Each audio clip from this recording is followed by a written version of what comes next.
Okay,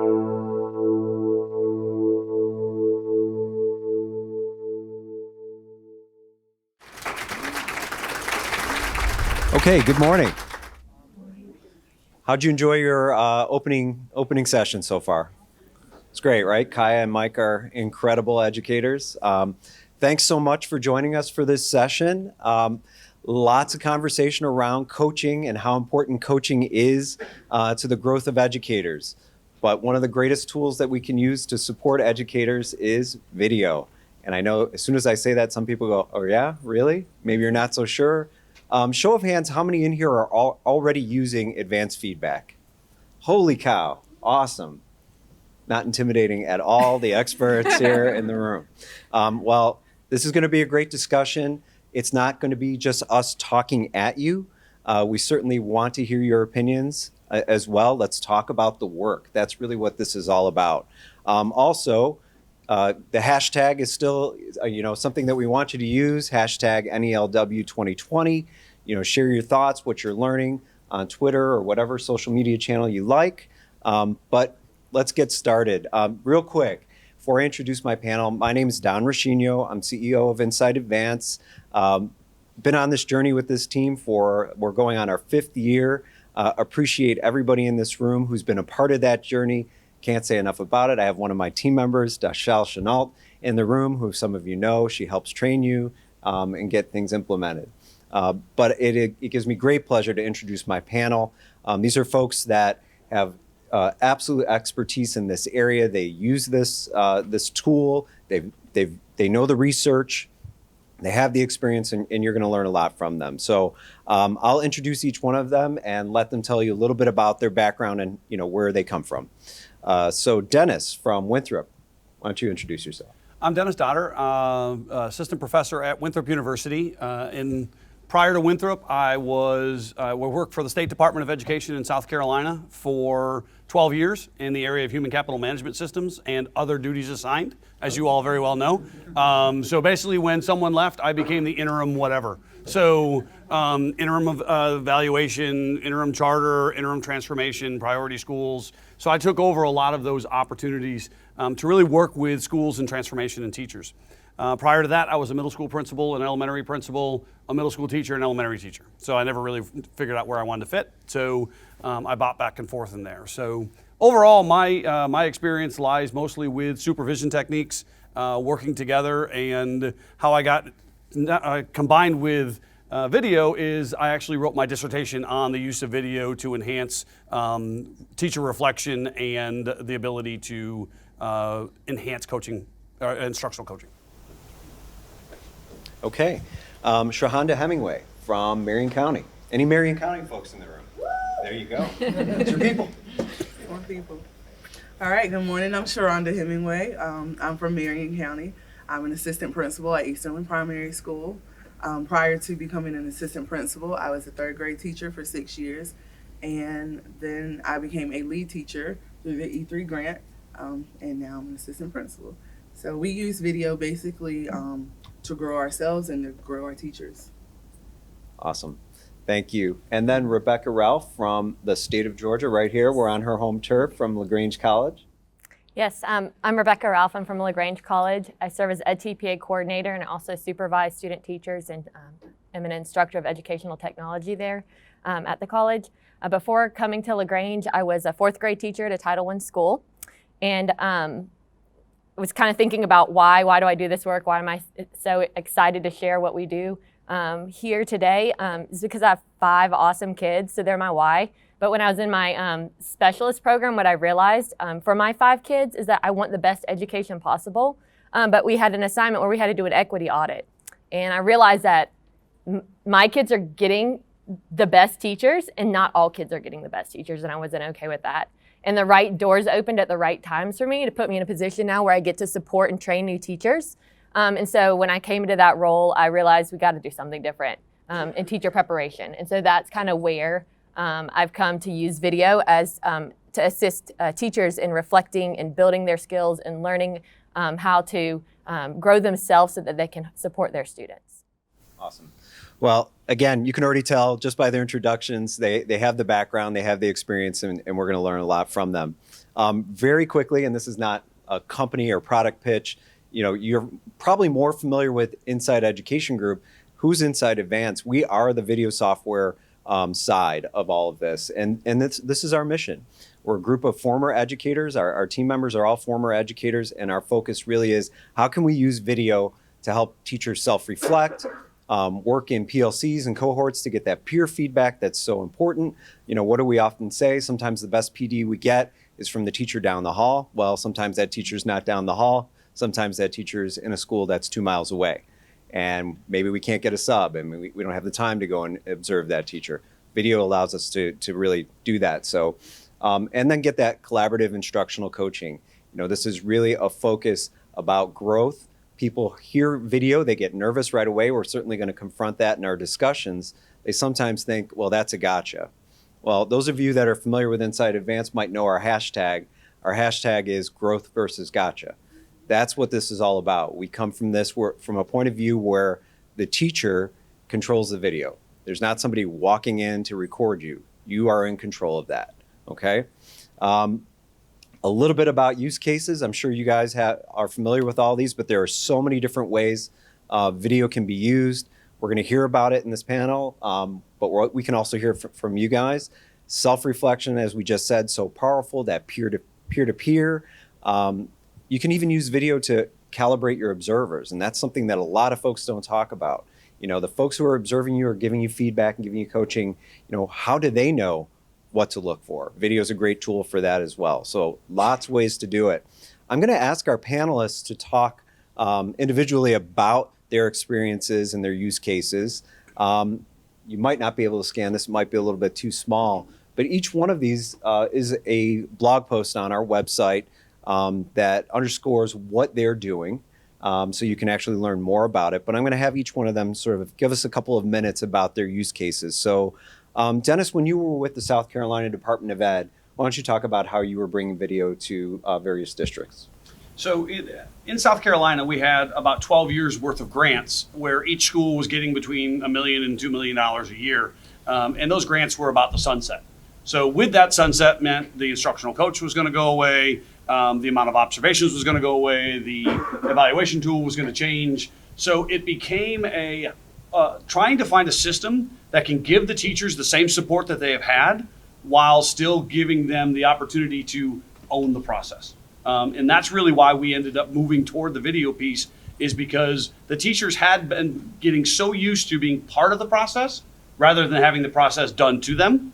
And therefore, by bringing that video piece, they controlled it, just like Don had talked about. And they were owning it. They were determining who was able to bring it back and forth or send the video to, get the reflection from. If they didn't like it, I had one teacher, she videoed every lesson. She was a kindergarten teacher. She videoed every lesson every day. She didn't necessarily watch them, but it gave her the opportunity to say, that didn't work. Why?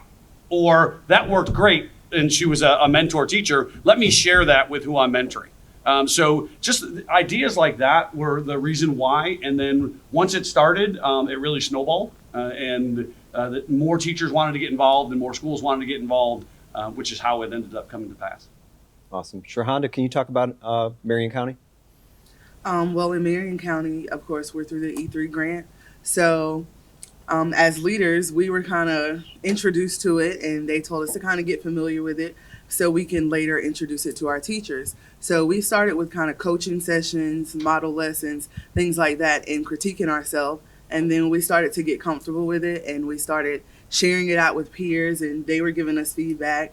And then me personally, I just thought about like, okay, this is really a powerful tool. I'm not really one for recording myself, but just going back and looking at my personal videos, I'm like, oh, I could have done this differently. I could have done this differently. Then we started to realize how helpful this could be with our teachers. So one of my jobs last year was I was over the induction teachers. So all of our new teachers that entered into Marion County. And of course, you have first year teachers and they're like, well, this doesn't work in here. This doesn't work with our students and things like that. So they always wanted videos on classroom management, stuff like that. So me, in my job last year, It was kind of a blessing and a curse. Our school ended up getting split between two schools. So I had the privilege of being between two schools.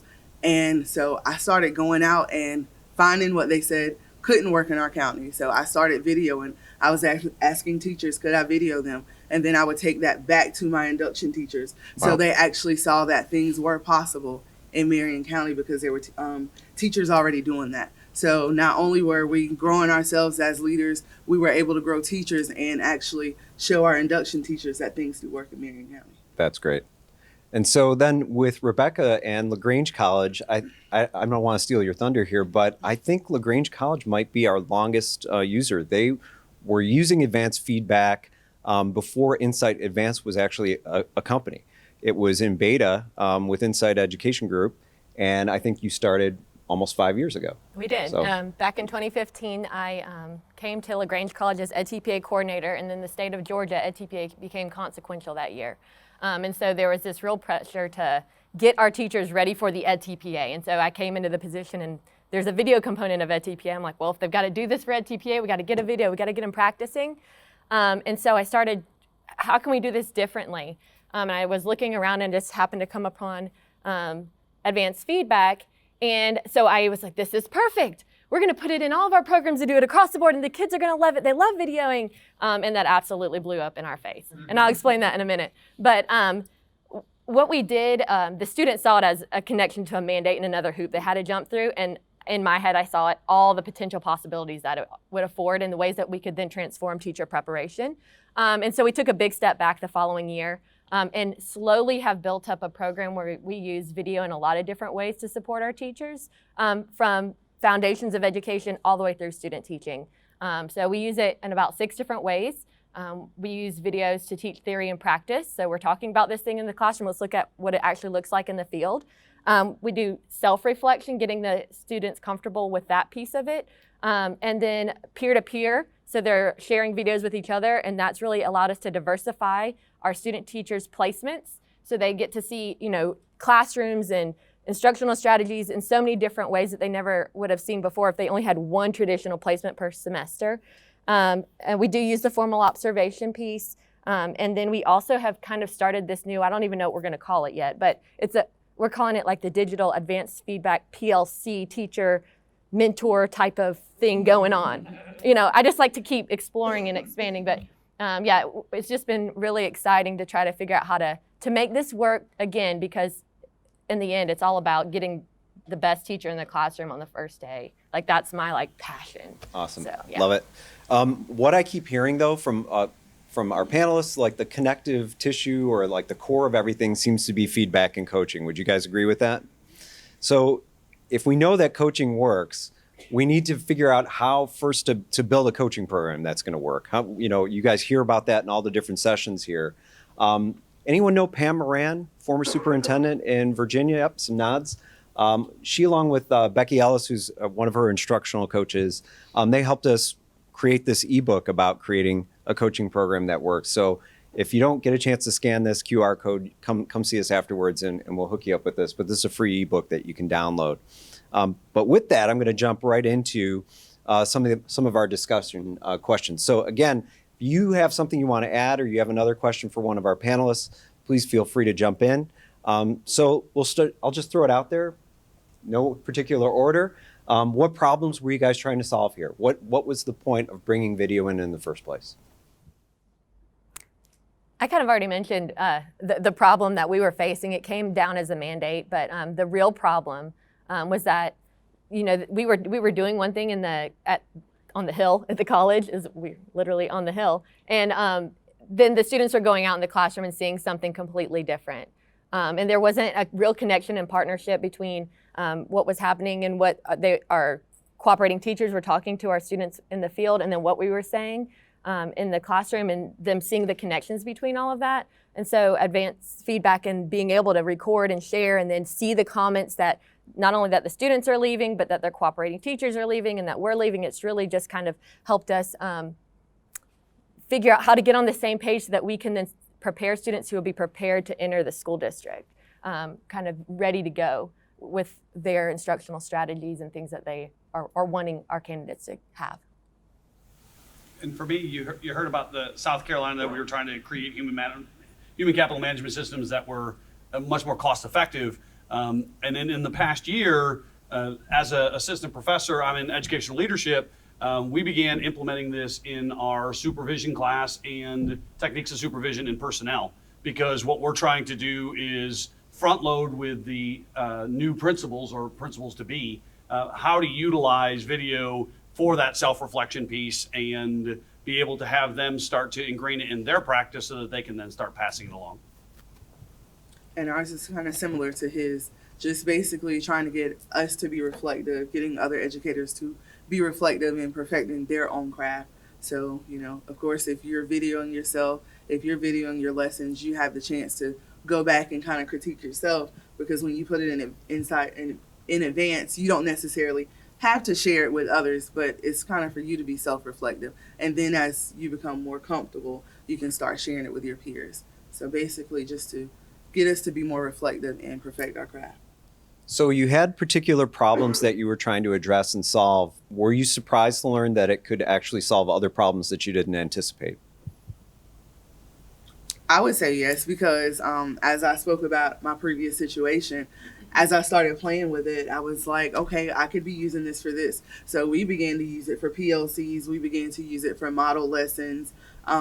Sometimes you want to see someone and you might not be on their planning. So you get them to record themselves. They share it out.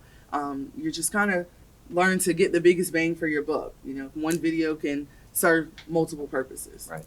And I kind of completely agree. I know we came in at this, you know, we have to get our students to pass this test kind of approach. And now we use it in so many different ways. And just even in the past year or two, thinking about how we can use this video to strengthen our partnerships with our school district has been a big shift for us. And then allowing our students to see a wider range of classrooms and placements and diverse teachers and all sorts of things. It's just really opened a lot of doors. It's interesting that, you know, at the teacher prep level that people understand, you know, the role of video. What often happens is those pre-service teachers start to depend on this tool to get better at practice. They get into their first quote unquote real job and it's not there. And that's, you know, we know the statistics. We lose teachers in the first 3 years because they don't feel supported. So I think this is something where, you know, as a movement, so to speak, we really need to embrace video so that we can bring it and support those, you know, those early teachers in induction programs as well. Anything else to add on this? Yeah, please. I was just going to add, what we found is it was specific for reflection, observation, feedback, but then, and it wasn't from anyone from us, it actually came from the lead teachers and the mentor teachers of it was the best tool that they could find for professional development. So they were then able to video a classroom, bring that classroom into the PLC, and then be able to debrief what it looked like, what would they do differently, so it became action-based research and developed a lot more field testing of strategies or demonstration of effectiveness within, so that it built that asset-based model, which was totally outside of where we thought it was going to go, or at least the general purpose of where we were going with it. Awesome. So I'm sure that, you know, it took some convincing to get people on board. Here's the question, you know, how can we help others to understand the impact and the benefit? So maybe a little more than that, what did you have to do? How did you have to get people to understand, you know, why this could be effective? You want to address that one? 'Cause I know you. You had to do it yourself. I had to do it myself.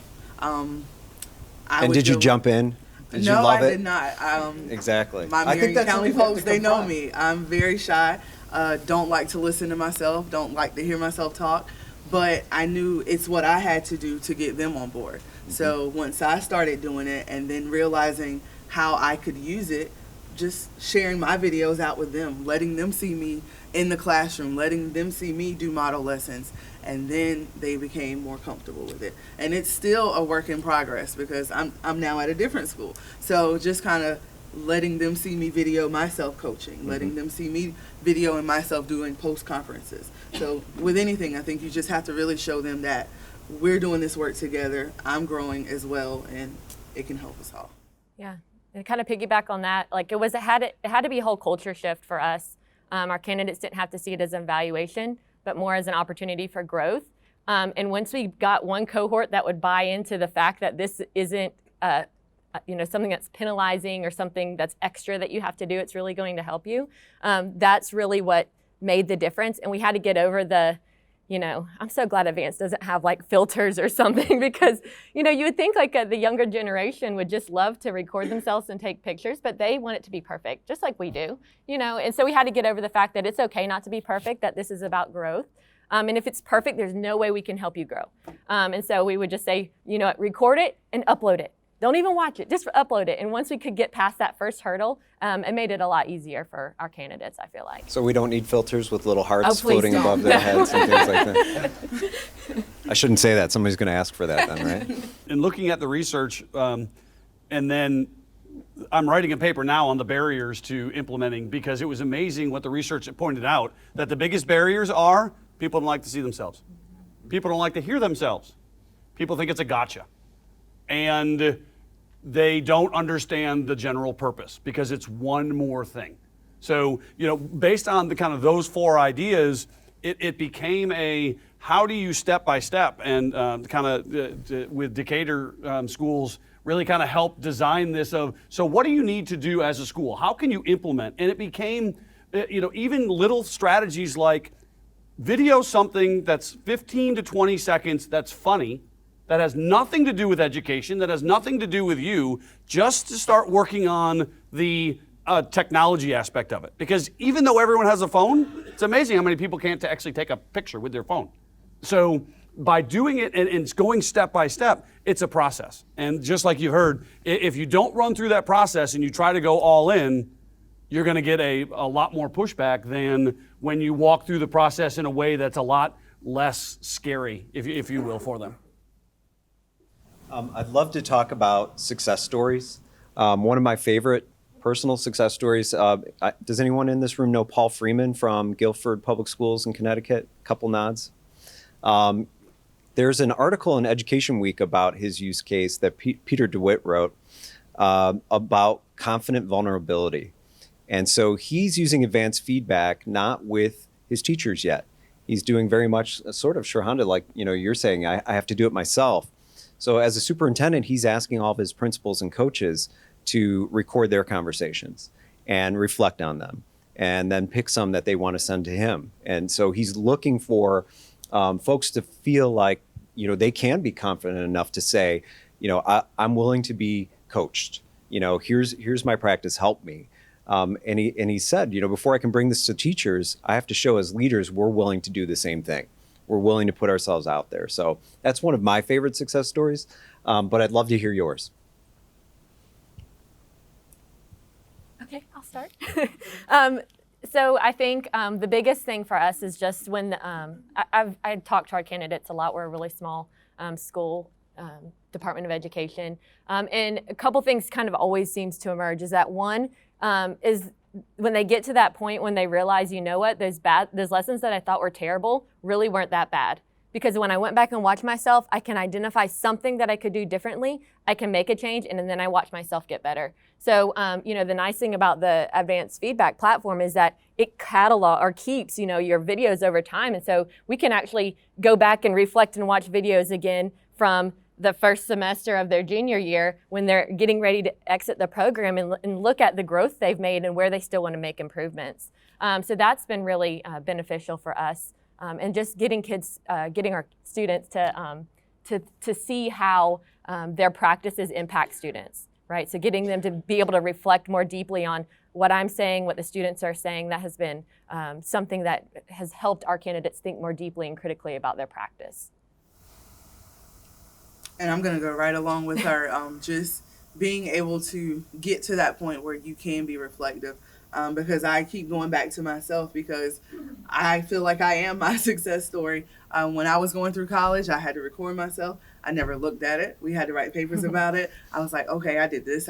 I made it up from what I remember teaching because I did not like to look at myself. I did not like to hear myself. So me being able to do that, me being able to get myself comfortable, I'm able to help my teachers become comfortable. And now I can go in the classroom, I'll do an observation, and they'll say, hey, will you record this? And then they'll say, hey, I'll send it to you. You know, we can look at it together. So now it's not like I'm having to say, send me that, upload that video, things like that. They want to do it, and they want to be reflective. They want to grow.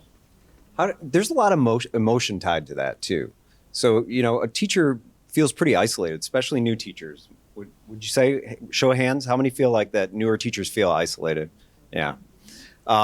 We hear that. We know that that's why, again, like I said before, why a lot of teachers leave the profession. So can you talk a little bit, in addition to the success stories, talk a little bit about the emotions and the feelings that go along with this? Like, you know, are they feeling like you're already trying to like throw me out of my job, or, you know, what are you experiencing with that? So my success story goes more toward a high school that I was working with, and they were very much a close the door, leave me alone, I'm going to do my own thing, I know my content, you can't tell me what to do. And so there was that, but almost self-imposed isolation, if you will. And when they started implementing the advanced system, by the end of the first semester, we did a survey, and at the end of the first semester, they said, I actually realized that teachers that are not in my content actually might be able to help me.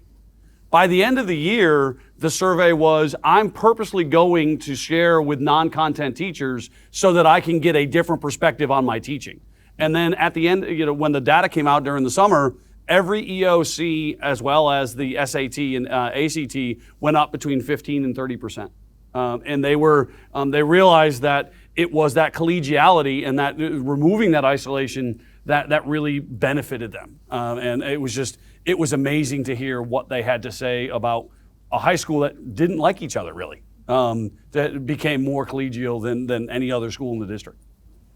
So that's another great point about that collaborative nature of this and how it can change cultures and foster that kind of collaboration. Awesome. So confronting the real part of this is that there's almost always resistance. So how many of you show of hands, love to be recorded? Yeah, exactly. Nobody, right. So there's always going to be resistance, but after a while, you know, you start to get past that. Here's how I sound, here's how I look.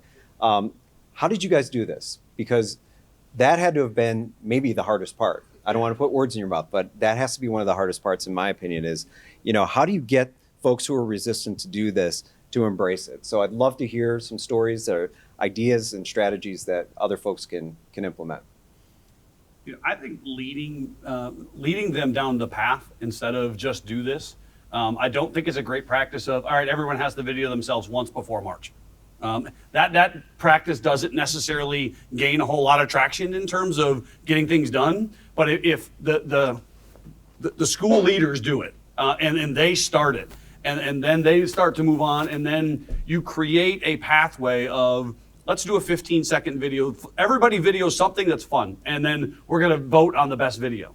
And so it's nothing more than how to capture it. And then, okay, video your students and reflect on what your students did. So they see the video as an opportunity to reflect, but it has nothing to do with them as a teacher. It has to do with them teaching, but what the effect on students are. Like in a small group reading lesson, you know, focus the video completely on them, and all you do is hear your voice. So you start to get used to that. And then move on to do a 2-minute video of yourself, and then go from there. I think by moving down a path that is slow but steady, it allows you to bring on the majority of people. Now, you're going to have those who dig in their heels. You're going to have those that absolutely refuse to do it. However, if you do something that crack the door open a little bit and, hey, you do this great. Can you video yourself doing this so we can share this in a real positive light? And you keep that. Don't ever use it for coaching or observations or formal or anything else at the beginning, but just do it in such a way that you can have conversations. Those conversations build rapport, and that rapport ends up building the opportunity to be effective. And I had almost the exact same experience at LaGrange College. Like I said, we came in the first year with like, you know, we're going to do this all, and it just blew up in our face. And so the positive that came out of that is that we ended up with a collection of videos from our students that we had of them teaching in the classroom. So the next year we backed up and we said, okay, let's just figure out the process, right? Because once you can get over the technical issues, that's one thing. The second step was let's start watching some videos of our recent graduates, and let's evaluate them and give some, not evaluate, I guess, but reflect on their practice, leave comments, and then they started to realize, you know what? They're just like me. They're in my shoes a minute ago, and now I have, they are doing great things, and there's some missed opportunities here. And so they felt empowered in that way, that not only could they recognize some of the things that their peers were doing, but that they could also then provide a little bit of feedback to their peers. And so it kind of got them bought into this whole, I'm giving feedback that's helping someone else cycle. And I agree as well. Just letting them see that it's not a got you. It's just solely for you to reflect. So letting them upload, letting them play with it without even having to share it out. And with anything, you're going to have some teachers that are going to be comfortable. So finding those teachers, just like with the grant, we're doing STEP. So part of that is the collegial visits. So you go out, and one thing that I did, found those teachers that were doing those great things. Hey, just like you said, you're doing this great. Can I video you? So, and then showing that with other teachers and PLCs, and adults, we like praise too. So when they see, just like we do our kids, they see that this person's doing something well, they got to share what they were doing well. Okay, I can do that. They see their colleagues getting comfortable with it. So then they start being more open to do it as well. That kind of goes back to what Kaya Henderson was talking about this morning, and that we don't tell our teachers enough about the good things that they do. I come from a family of educators. My dad taught in Chicago for over 50 years. I sat side by side with him at night and graded papers, and I know the dedication and the hours, and they don't hear the feedback. Sometimes the feedback is going to be critical, right? It's going to be, here's what you could be doing better, or maybe even don't do this anymore. But we do need to focus on the good side. I'm just curious about anyone in the audience would want to share a real quick way that they were able to help get their folks over the resistance to use video. Anyone? Yes, please. You want to come up this way so we can just see a little bit? Now she's regretting this. From the school that used the most video That's right. Won the award, by the way. Here. Okay. We used it first in STEP, and so we knew, as a district, we had set deadlines that I knew we had to meet those deadlines and get the teachers there, but I tried to make our idea their idea, and so we introduced it, how could this be meaningful for you guys? And then we addressed each of the barriers of okay, so what's the biggest concern you have? And so, they'd say whatever it is. And okay, well, what if we don't do that? And so it got down to well, we don't want admin seeing the videos, because admin was sitting in on the STEP meetings. I'm well, I'll tell them not to come that day. And so we got to a point where they were recording something small enough and without the pressure that they were okay with it. And actually my group that was the most resistant ended up doing more than any of the other groups, just because they came up with the idea. And I'm you guys are the only ones that did that. They're what? I'm well, that's what you guys came up with. And so what they had done is they always planned together. And so they all thought they're teaching the same thing. And so they all recorded the exact same lesson and then watched each of them and then only gave positive feedback. So they thought that was really helpful. Thank you so much. Round of applause for Jennifer. That's awesome. Okay. If I can add, it Please, doesn't go get ahead. a whole lot easier for your teachers or for you, just something to think about. And I'll give you a personal example of this. In the fall, I teach one of my courses that's off-site. So my chair decided that I do the research, I do all this. Video yourself and send me the video and I'll give you feedback on it. I was more nervous in that class and freaked out of, I don't want this to happen, and I've been doing this for 5 years and doing the research on it and everything else. So, there's always going to be that anxiety, but as long as you're building that culture, anxiety is not necessarily a bad thing, but it will be something that you can certainly utilize. So, I think it's also helpful sometimes to point out that, in the world of athletics, athletes have been using video forever. And I work with a superintendent who told me, their football team usually comes in the top 3 in the state every year. He said, if I told you the amount of money that we spend on video equipment and other technology to help this football team, and we haven't done it for teachers. So he said, I can't wait to, implement this. We'll get started.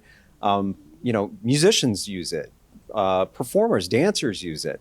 My kids are into the arts. And so when my daughter wants to know how she's doing with her dance, I'm Well, your dad runs a video company, so why don't we set up a little, set up our iPhone and use the app and record it, and then we can watch it together and we can point out, what we're doing well and where we can get better. So Just TikTok. Yeah. Well, they do enough of that, trust me. Yeah, for sure. Okay, let's talk about the research. How many in here are familiar with Harvard's study, the Best Foot Forward project? Nobody. Okay, one, two.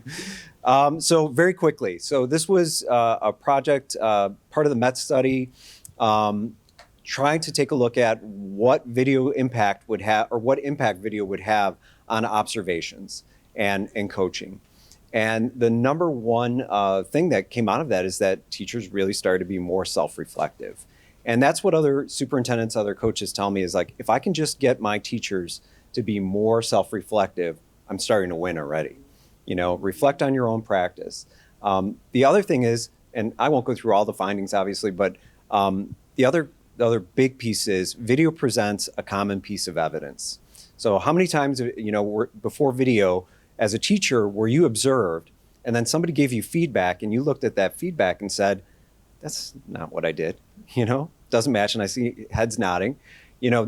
Video takes that away. It's no longer like he said, she said. It's now, let's look at this together, let's be honest.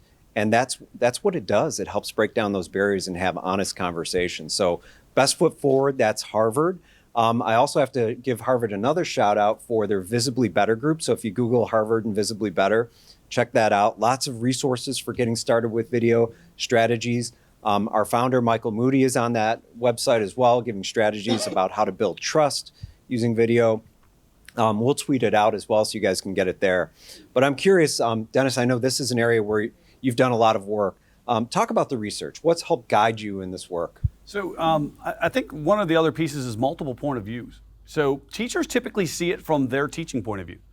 They don't see it from the student's point of view. But when you have video, now you can see that lesson from what you did and the reactions that it had on the students, so you can start implementing your practice and connecting it to outcomes within the classroom. So I think that is one. And then again, staying with that point of view, that at that high school that I was talking about, that piece of allowing teachers to have other teachers that have a totally different point of view, a totally different content, be able to give you some feedback, then allows you to really see something that you would have never seen before. So an English teacher is working with a science teacher, now all of a sudden there's going to be a totally different point of view on what's being, feedback is given. And then the third piece that I think that I found most was from the administrator level is it allows administrators to be in the classroom a lot more, and allows them, because of time's the biggest thing, the biggest hindrance to a principal of, I don't have time to be able to do all this, and that Mach 5 hair on fire world of administration that we all know.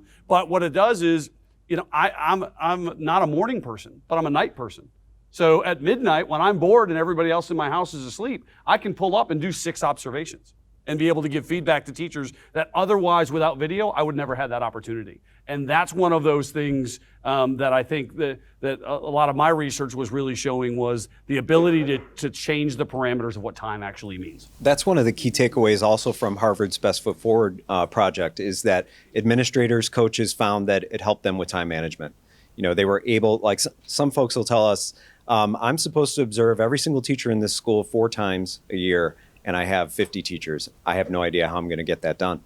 And so we'll tell them, focus on some very short videos, and this is really going to help you get through it. And it does. It's not a complete replacement for the in-person observation. I think we would never suggest that you do that. There are a few use cases where that works, but a blended approach, if you will, of in-person and video, I think is a great way to go.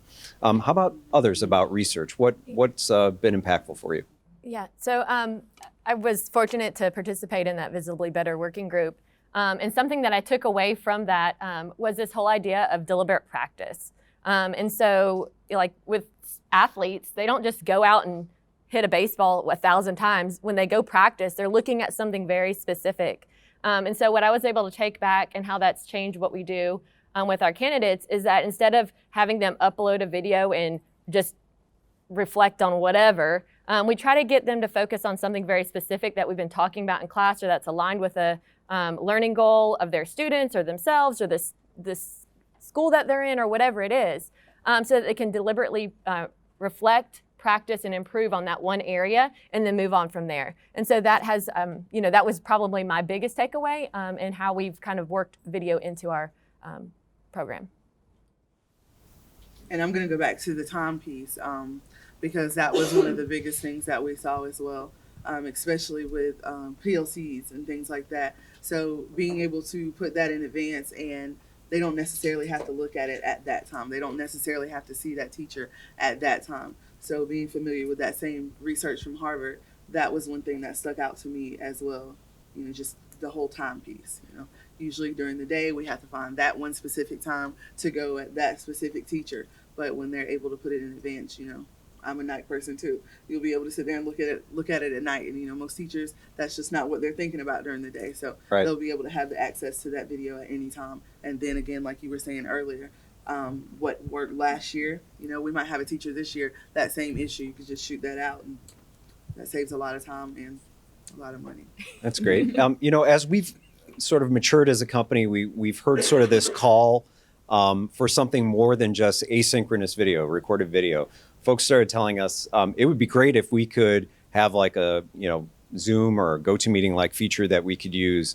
Is that something that we're ever going to bring out? And that is something that we now have available. So we have something called Advanced Live. Some of you are using it already. Talk about the mix of asynchronous versus synchronous and how that can be helpful to mix it in. Or maybe you want to argue against it. It's up to you. I think the more flexibility you offer, the better chance you have of full implementation. So there is the opportunity to be able to be doing multitasking as we all have to learn how to be able to do. So I think being able to video and reflect on your own at a given specific time is important, but also being able to see it live. And I remember as a first year teacher, actually, I had 17 people come into my classroom to do an observation. So there were more teachers and people from other schools in my classroom than there were kids. But that is a daunting task. But you put in Advanced Live and watch that. I don't even know anyone's in my room, but yet I'm getting 17 pieces of critical feedback, which would be phenomenal for not only the calibration aspect of it, but multiple points of view in terms of that feedback. So given whatever purpose you have, I think you can use one or the other. But like Don said, I don't think it completely takes away the face-to-face observations or the face-to-face coaching either. But again, Advanced Live also allows for a face-to-face coaching conversation or a small PLC outside. Different opportunities for different people. When we originally designed that, we thought it would be used just like after someone provides feedback, maybe they want to schedule a one-on-one coaching session and use it where, the school might be a couple miles away, and this will be, a quick 20-minute session where I can give you some more specific feedback. But as you say, there's other use cases that we never even thought of. And that's one of the things that we love about working with everyone in this room, all of our users, is that you come back to us with just tremendous ideas. So, sort of using that, not quite the, fly on the wall approach, but it can work that way. People, you can turn it on and folks can record their feedback for you, and then you can watch it later on. It's really, really helpful. So yeah. Please, more. I was, just thinking about this opportunity for synchronous video, and I don't even know that we're there yet, but I could just envision, we're doing a lot of work in higher ed with co-teaching and getting our students prepared to co-teach, and having synchronous video and even having that coach in the room with you on the screen. We're doing everything. Like, you could almost have a co-teaching situation going on where the person's there with you, tag team teaching. There's just so many other opportunities out there that I just get excited to think about it. Well, whisper coaching, if you can do that without necessarily being disruptive to the classroom, if the teacher's wearing a bug and being able to listen to you while they're doing that, but yet it's not somebody in the back of the room whispering and talking, which is disrupting those two groups in the back of the room, but you're doing it from outside. Again, the possibilities are endless. Shrhonda, have you guys started using the synchronous video? We have not. So, and I was just going to go on a personal standpoint. I really just like being able to have the videos to go back to. Mm-hmm. But I can see, eventually maybe getting to that point. Got it. I think we're getting near the end here. So what suggestions or, again, strategies for folks that are just getting started? What would you tell them? like what we get that question all the time in our team. How should we get started? We usually say, focus on your new teachers, but then it goes a little deeper, like how long should the video be? That's a really common question. And people sometimes jump in the deep end of the pool and they start out with hour-long videos. Now, we were just talking about how this really helps save time. Nobody has time to watch that hour-long video. So what we usually ask is when you're doing a coaching session or an observation, how long does it take for you to usually spot, something where you're going to give feedback? And they'll say 10 minutes, 15 minutes. So that's like our number one strategy that we share with folks is keep it short, keep it simple, and keep it focused. Something easy that you can get feedback on. So how about you guys? What do you think? I'd say take your time, and it is number one, and I think you've heard that consistently. And then that idea of deliberate practice, I think, goes with your point there. But also the second thing is don't make assumptions. A lot of times it doesn't necessarily go as smoothly because you make the assumption that the teachers know, even though they've been given training on how to upload the video. When they do it, it doesn't work. And it only takes one time not to work to create a whole level of frustration that ripples across the building and creates a lot more destructive power than actually building. So that idea of building that, slow but sure, make sure everybody's the experts as they move on, but don't make the assumption that they do or understand how to use technology and understand how to reflect actually even what to look for. My advice is just to be creative. Like I said before, I was kind of forced to be creative with Advance, and it ended up being very beneficial. So it doesn't always have to be a video of yourself or a video of the teacher doing one particular thing, but just think about how you can reach more people through video. Just as educators, we know how to be creative. So. Yeah, and I think it's really important to get buy-in and figure out why you're doing it in the first place, and get the people who are going to be participating to understand that why as well, because that will really encourage them to want to do this and to see the bigger picture beyond something that's added to their plate. And then once you figure out that why, keep it focused, keep it deliberate, and then slowly add on as you see other reasons and whys to continue the work. And another thing, just let them see you do it as well. Just, lead by example. Yeah, lead from the front. Awesome. So we have just a little over 5 minutes left. I'd love to give you an opportunity to ask some questions of our panelists. So who would like to go first? Please. Do you have any video that you share with us? Videos that we can share with you? Mm-hmm. Such as? I would like to see a video that you have. Oh, of how it works? We are about to do that in the next session. Okay. So if you stick around, we will be doing that. Please, go ahead. What does your feedback look like when you go in and you're looking at a teacher? Are you stopping every few minutes and giving them notes, or are you looking for one specific thing and then giving what does that look like? I would say it depends. One thing our step coach, Kim Day, one thing that always sticks with me is that what's going to give you the biggest bang for your buck? What's going to be that one game changer that if that teacher changes, it'd just be the game changer. So that's kind of what we go in looking for. What's that one thing that you're looking for that will actually change? And then, it depends on the teacher as well. What is it that they're struggling with? What is their weakness? And just kind of being able to tailor it individually to that specific teacher.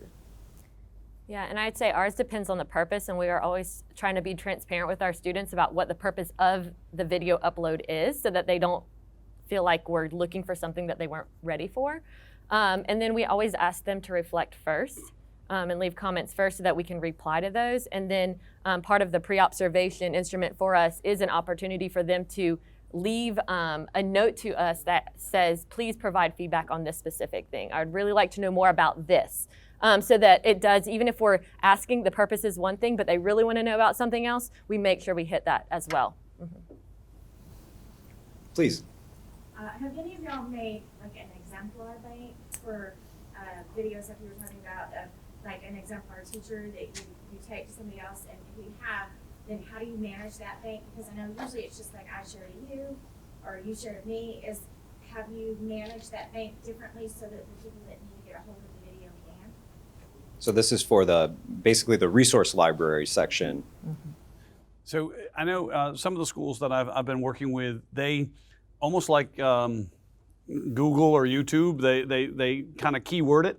So this is a great example of grouping or a great example of academic feedback. And what they do is they just keep a Google Doc so that when a teacher needs, you can talk to the other people in your ILT or be able to and say, well, if you actually use Miss Smith's second grade class on that date, that actually is a fantastic one to share with them. Just get Miss Smith to share with them, because then you're building that collegiality so that you get peer to peer, and it's not a top down gotcha, do this. It's here's another example of what you can do, and talk with them because they might be able to give you some different ideas. Yeah, and we are a little bit different because we don't always have access to those videos after our candidates leave. And so we get our students, and I guess you could get your teachers to do the same thing, but there's waivers and things that we have agreements with the district, but they sign non-disclosure agreements, and that this video will only be used for educational purposes. And then we've collected a catalog of those. So then I can go in and upload it. So now it looks like it's my video that I share out with the students who need that. Any other questions?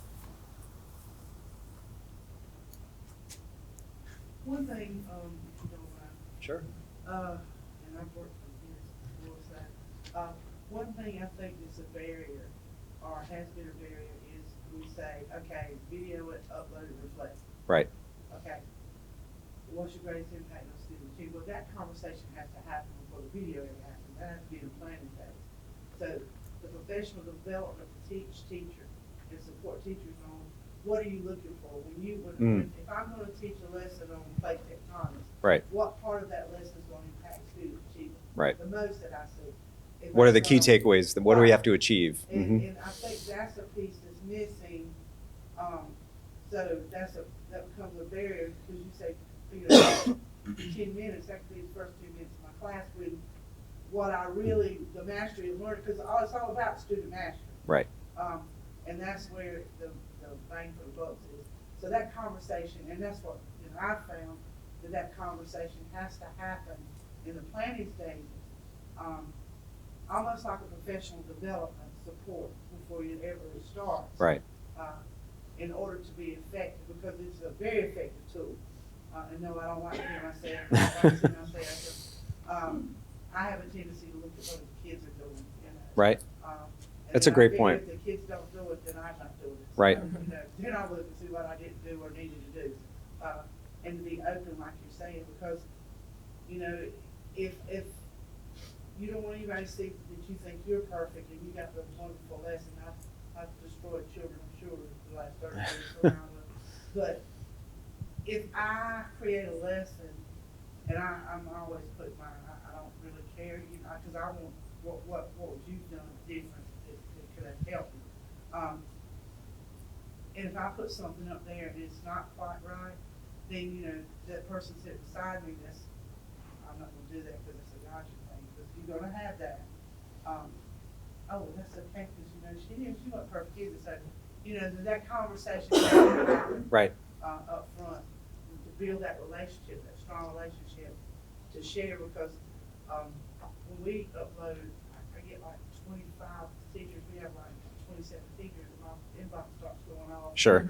For me to reflect, and I'm thinking, oh my gosh, So once you build that rapport with people, then they see it as, you are supported. Oh, it's all about trust. But It really it's is. right, and it's got to happen in that planning. Right.